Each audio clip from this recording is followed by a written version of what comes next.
Thank you, Anna. And as she just mentioned, more triple-digit days, they are headed our way. But as those temperatures heat up, it is very important to make sure that protect yourself against all that heat. And joining us with some tips is Regent's Executive Medical Director, Dr. Daniel Meltzer. Hey, good morning, doctor. Good morning.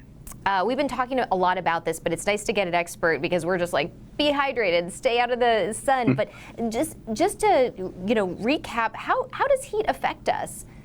Yeah, I mean, as the temperatures rise, and we've been talking about it and certainly feeling it, it's put strain on our bodies and our brain, which then have to compensate to keep us safe. So if our heart rate goes up, our respiratory rate goes up, our blood vessels dilate to try to keep us cool, and of course we sweat to try to use evaporation to keep us cooler. But the problem is too much heat for too long just makes it hard for us to overcome, and you can get hyperthermia, which is a heat-related illness. Now, mild hyperthermia is relatively mild, muscle cramps, maybe some fatigue, but that can progress into things like heat exhaustion, where we really cannot keep ourselves cool anymore. You may feel dizzy, nauseated, and the most extreme form that we know about, as was mentioned earlier, is heat stroke. And this can be even life-threatening. You can have fainting, you can have trouble walking, vomiting, confusion, or even seizures. Wow. Yeah. What should we do if we are hanging out with someone and we kind of suspect that they might be experiencing heat stroke or something along those lines? Yeah, heat stroke is an emergency. So, calling 911 is reasonable. You want to try to move the people to a cool place, remove any unnecessary clothing or layers, use fans if we have them, try to cool them down. Put them in water, cold water. We mentioned, Payette Lake earlier. Use cold water. Particularly put it on areas like the neck or the armpits areas, and try to keep them cool until 911 shows up. Yeah, it's so easy sometimes to be like, okay, we're not going to go down that road. It's not an emergency yet, but there's no harm in being overly cautious. Now, if you're talking about, going out with the kids or maybe someone who's a little older, is that who you should be looking at? Who is at heightened risk if we're out and about?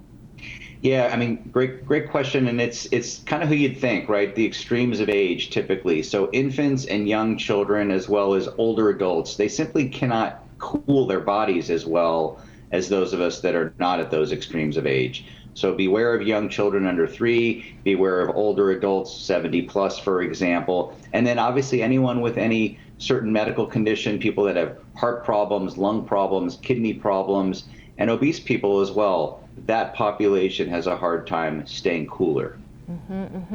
It's just so easy. A lot of times, you go out, it's nice and cool right now, and whether you're taking a hike or something like that, to get stuck in a situation where you don't have enough water, or you are like, oh, now I have to hike back, and I just hadn't thought about it. So what can we do maybe to lessen our chances? Does it just start with being prepared?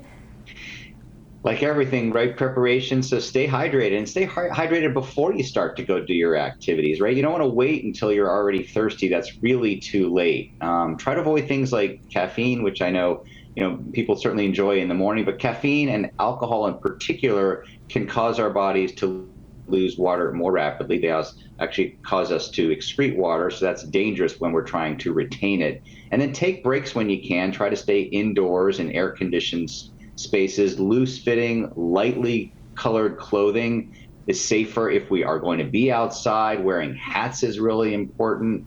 And then indoors, again, try to stay cool, minimize heat generating appliances like stoves and ovens. This is a good time to break out the barbecue, for example, and then take cool showers and baths in the evening if you can to cool down. Keep that body temperature down. These are all wonderful tips. Where can people go for more information? Always recommend starting with people's personal health care providers. There are good websites and resources for the NIH. They have a Beat the Heat website. The CDC as well helps to keep us cool in hot weather with their information. And then the National Safety Council is another resource that talks about how to avoid heat-related illnesses.